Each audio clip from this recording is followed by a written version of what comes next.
Hello guys, ಎಲ್ರಿಗೂ ನಮಸ್ಕಾರ. ಸುಮಾರು ದಿನ ಆಗೋಯ್ತು ವಿಡಿಯೋ ಮಾಡಿ. ಯಾಕಪ್ಪ ಅಂದರೆ ಕ್ಯಾಮ್ರಾ ಸ್ವಲ್ಪ ಡಿವೈಸ್ ಕನೆಕ್ಟ್ ಆಗ್ತಿರ್ಲಿಲ್ಲ ಮೊಬೈಲ್ಗೆ. ಅದರಿಂದ ಸರ್ವಿಸಿಗೆ ಕೊಟ್ಟಿದ್ದೆ. ವಾರಂಟಿ ಇತ್ತು ಕ್ಯಾಮ್ರಾಗೆ, ಅದರಿಂದ ರೀಪ್ಲೇಸ್ಮೆಂಟ್ ಆಯಿತು. ಹೊಸ ಪೀಸ್ ಕೊಟ್ಟರು. ಸೊ ಇವಾಗ ಹೊಸ ಕ್ಯಾಮ್ರಾದಿಂದ ವಿಡಿಯೋ ಮಾಡ್ತಾಯಿದ್ದೀನಿ. ನೋಡಿ ನಮ್ಮ ಗಾಡಿ. ಇವತ್ತು ಮಧ್ಯಾಹ್ನಕ್ಕೆ ಬಂದಿದ್ದೀನಿ, ಡ್ಯೂಟಿ ಮಾಡಿಲ್ಲ. ಸೊ ಏನಪ್ಪ ಅಂದರೆ ಗ್ರೀಸ್ ಹೊಡಿಸಿದೆ ಗಾಡಿಗೆ. ಗ್ರೀಸ್ ಹೊಡಿಸ್ಬಿಟ್ಟು ಸಣ್ಣ ಪುಟ್ಟ ಕೆಲಸ ಇತ್ತು, ಮಾಡಿಸ್ದೆ. ಸೊ ಲೈನರ್ಗಳು ಹಾಕಬೇಕು. 3 ಲೈನರ್ ಹೋಗ್ಬಿಟ್ಟಿದೆ, ಎಲ್ಲ ಸೌದೋಗ್ಬಿಟ್ಟೈತೆ. ನನ್ನ ಮಗಳು ಟ್ಯೂಷನ್ಗೆ ಹೋಗೋಕೆ ರೆಡಿ ಆಗ್ತೈತೆ ಇವಾಗ. ಆಯಿತು, ಸ್ಟ್ರೈಟ್ ನಿಂತ್ಕೋ, ಬಾಡಿ ಬೆಂಡ್ ಮಾಡಬಾರ್ದು. ಹಾಂ ಆರಾಮ ಆಯ್ತಾ. ಬರೀ 4 kg ಎತ್ತದಾಗ್ತಿಲ್ಲ. ನಗ್ಬಾರ್ದು ಎತ್ತ ಟೈಮ್. ಹೇಳ್ಬೇಟ್ ಎತ್ತಪ್ಪ, ನೀನು ಎತ್ತ ನೋಡಮ್ಮ. ನಮ್ಮ ಕಾರ್ಯ ಎತ್ತಾನೆ ಇವಾಗ. ಅವಾರ್ಡ್ ಕೊಡ್ಬೇಕು ಅವ್ನಿಗೆ.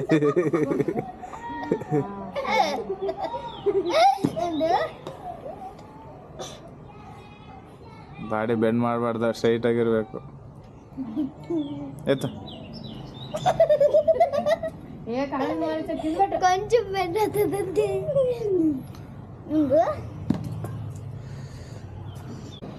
ನಮ್ಮ ಗಾಡಿ ನೋಡಿ, ಸುಮಾರು ದಿನ ಆಗೋಯ್ತು. ಇದನ್ನು ಎತ್ತಿ 1 ತಿಂಗಳ ಮೇಲೆ ಆಗೋಯ್ತು. ಇವ್ನು ಕರಿಯ ಏನೋ ಮಾಡ್ತಾನೆ, ಬರೀ ತೀಟೆ ಕೆಲಸ ಜಾಸ್ತಿ ಮಾಡೋದು ಇವ್ನು ಕರಿಯ. ಏನೇನೋ ಕೆಲಸ ಮಾಡ್ತಾ ಅನ್ನೋದು. ಬನ್ನಿ, ನಾಳೆಯಿಂದ ಕಂಟಿನ್ಯೂ ವೀಡಿಯೋ ಹಾಕ್ತೀನಿ. ಡ್ಯೂಟಿ ಮಾಡಿದ್ದು ಏನು ಮಾಡೋಕ್ಕಾಗಲ್ಲ. ಸುಮಾರು ಇವಾಗ 2 ತಿಂಗಳಾಗೋಯ್ತು ಅಂದ್ಕೊಳ್ಳಿ, ಹೆಚ್ಚು ಕಮ್ಮಿ ಡ್ಯೂಟಿ ಮಾಡಿ ಅಂತೀನಿ. ವೀಡಿಯೋ ಮಾಡಿ. ನಾಯಿಗಳು ಸಾಕತ್ತಾಗೈತೆ. ಬುಜ್ಜಿ ಬಿಸ್ಕೆಟ್ ಕಂಡಪ್ಪ ಇಂಟ್ಲನೇ ಅದನ್ನು ಬಿಸ್ಕೆಟ್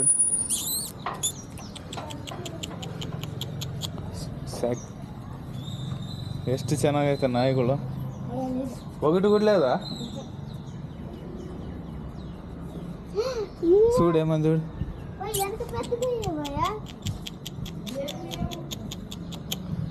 ಇವನಿಗೆ ನೋಡಿ, ನಾಯಿ ಅಂದರೆ ತುಂಬ ಇಷ್ಟ. ನಮ್ಮ ಕಿಟ್ಟಿ ಚೆನ್ನಾಗಿತ್ತು. ನಾವು ಊರಿಗೆ ಹೋದಾಗ ಸ್ವಲ್ಪ ಸೀರಿಯಸ್ ಆಗಿಬಿಟ್ಟು ಸತ್ತೋಗ್ಬಿಡ್ತು. ತೋರಿಸಿದ್ವು, ಆದ್ರೂ ನಾಗರಬಾವಿ ವೆಟರ್ನರಿ ಡಾಕ್ಟ್ರ್ ಹತ್ರ, ಅಲ್ಲಿ ದೊಡ್ಡದು ಹಾಸ್ಪಿಟ್ಲಿದೆ, ಅಲ್ಲಿಗೆ ತೊಗೊಂಡೋಗಿದ್ವಿ. ಕರ್ಕೊಂಡೋದ್ರೂ ಉಳಿಲಿಲ್ಲ, ಅವನು ಸತ್ತೋಗ್ಬಿಟ್ಟ. ಸೊ ಅದಕ್ಕೆ ನೋಡಿ ಎಷ್ಟು ಚೆನ್ನಾಗಿ ಕ್ಯೂಟಾಗಿದೆ. 1 2 3 4 5 ಇದೆ. ನಮ್ಮ ಕರಿಯ ಎಲ್ಲೋ ಹೋಗವನ, ಕರಿಯ ಕಾಣಿಸ್ತಲ್ಲ. ಈ ಕರಿಯವನ, ಆ ಕರಿಯ ಇಲ್ಲ.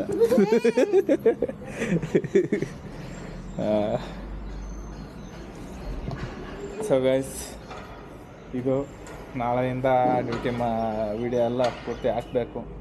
ಬಟ್ ಡೈಲಿ ಹಾಕೋಕ್ಕಾಗಲ್ಲ ಅನಿಸುತ್ತೆ. ಒಂದಿನ ಬಿಟ್ಟು ಒಂದಿನ ಆದರೂ ಹಾಕ್ತೀನಿ. ಸೊ ನೋಡೋಣ ಹೆಂಗಾಗುತ್ತೆ ಅಂತ.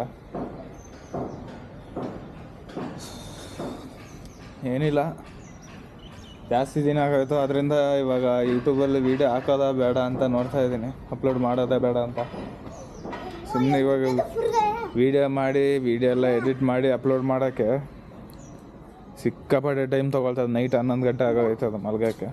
ಏನೋ ತೋರಿಸ್ತಾನೆ ಅಂತಾನು. ಯಾಡ ಹುಳ ನೋಡಿ, ಇದ್ರ ಮೇಲೆ ಹುಳ ಕೂತ್ಕೊಂಡೈತೆ. ಈ ಹುಳನ ತೋರಿಸ್ತಾನೆ ಅವನು. ಏನೋ ಒಂದು ಮಾಡ್ತಾನೆ. ಸೊ ಸಿಗೋಣ ಗೈಸ್ ಮತ್ತೆ ನಾಳೆ.